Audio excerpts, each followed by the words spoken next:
Sa unang tingin, tila ordinaryong bata lang si Kai Kai. Hilig din niyang maglaro ng skateboard. Pero ang hilig niya sa paglalaro, tinatangay siya hanggang sa mga nagtataasang alon ng karagatan. Kai Alcala, 5 years old. I like surfing and skateboard. I go surfing every day.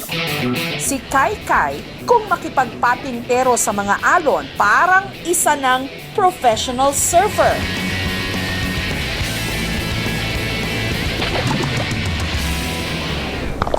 Ang bata na nasa video, hindi na kagulat-gulat na matatagpuan namin sa malaparaisong lugar, ang Siargao, surfing capital ng Pilipinas. I like surfing very big. Tila nasa dugo na raw ni Kai Kai ang pagsusurf. Ang kanyang inang si Manette, hindi lang lumaki sa Siargao, nakalakihan din ang surfing. Kaya kinalaunan, naging isa na rin siyang professional surfer. Kasi lahat ng mga cousin ko, lahat ng mga kaibigan ko before nagsusurf na sila. Tapos yung nakita namin, talagang pwede din sa babae na mag-surf. So tinatry namin ng friend ko. So since that na nakatayo kami, hindi na kami nag-stop. Para na-addict na rin. 2 taong gulang pa lang daw si Kai Kai, nagpakita na ito ng interes sa pagsusurf. Simula noon, dagat na ang kanyang playground. Who is your favorite surfer? Dodong Florence. Katunayan, 1 hanggang 2 oras ang iginugugol niya rito kada araw. Yung sinabi namin, Kai, do you want to surf? Sabi niya, okay, tatry ko. So pag tayo niya, parang sabi niya, ma, pwede ako mag-surf. Yun nga lang, parang hari man si Kai Kai sa ibabaw ng tubig. Ang totoo niyan, hindi pala siya marunong lumangoy. Natatakot rin, pero hindi naman namin siya dinadala sa malalim. Yung kayang-kaya niya na ma-reach niya yung high ng tubig. Dahil dito, sinisiguro raw nilang laging may proteksyon ang kanyang anak. At higit sa lahat, hindi sa malalim na parte siya nagsusurf.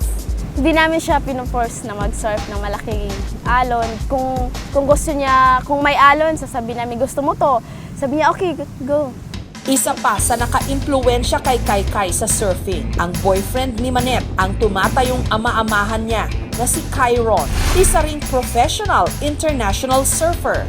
Sa sobrang husay nga raw ni Kyron, siya ang napiling model sa It's More Fun in the Philippines na ad sa mga bus na bumabiyahe sa London. Manette and I are just absolutely stoked that Kai Kai loves surfing as much as we do, you know. We're just lucky that he's fallen in love with it like we have. Siyempre, suportado ni Kyron ang hilig ni Kai Kai. Siya pa nga raw ang kadalasang tumatayong personal trainer ng bata. Oh, it's a big aerial! It's a big section! Oh, wipe out! Mama and Papa teach me to surf. I do whatever I can just to help him improve every day. We do a lot of filming and analyzation of the footage that we take, how he can improve on what he's already doing. Ngayon pa lang, alam na ni Kai Kai kung anong gusto niya paglaki niya. Surfing makes me happy. Kids, go surfing.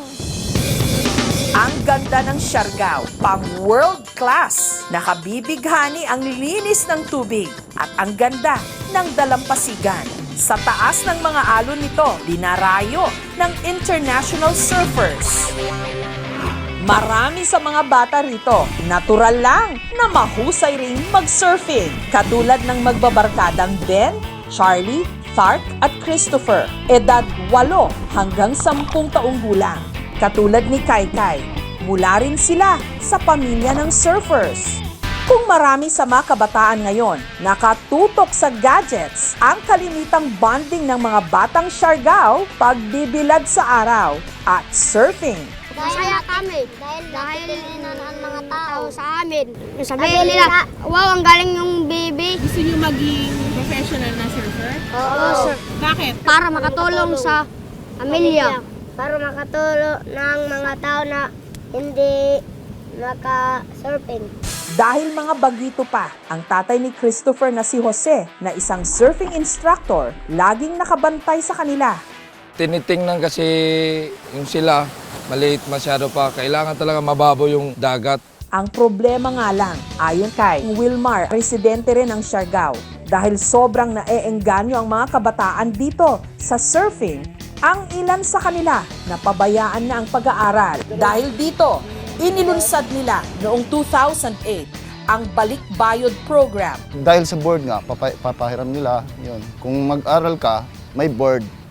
Yun. So every, like Monday to Friday, hindi sila pwede makahiram kasi kailangan nila ng school nga. Sa mga magulang, dapat sana focus sila doon sa anak nila dahil minsan napabayaan nila eh. So hindi na nag-focus sa pag-aral. Pangarap ng mga batang ito na makilala ang kanilang husay sa surfing, hindi lang sa Pilipinas, kundi sa buong mundo. Pero sana maipamalas sa kanila na iba pa rin ang may pinag-aralan para higit pa silang makalaban sa mga alon ng buhay.